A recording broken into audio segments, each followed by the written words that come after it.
ஐஸ்வர்யவான்கள் என்ன செய்யணும்? ஐஸ்வர்யத்தின் மேல் நம்பிக்கையாக இருக்கிறவர்கள். நீங்கள் எது மேல் நம்பிக்கையாக இருக்கணும்? ஆண்டவர் மேல் நம்பிக்கையாக இருக்கணும். அல்லேலூயா. அவர் தான் ஐஸ்வர்யத்தை தந்த ஆண்டவர் மேல் நம்பிக்கையாக இருக்கணும். அல்லேலூயா.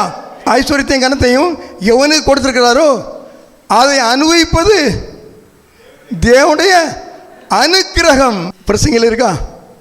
சாலமன் சொல்லிட்டாரு, எப்பா நீ எல்லாம் தேவன் தான் கொடுக்குற, ஐஸ்வர்யத்தை நீ சம்பாதிச்சா உனக்கு பிரச்சனை தான், இருக்கட்டும், சரி சம்பாதி, ஆண்டவரே தந்தார், இருக்கட்டும்.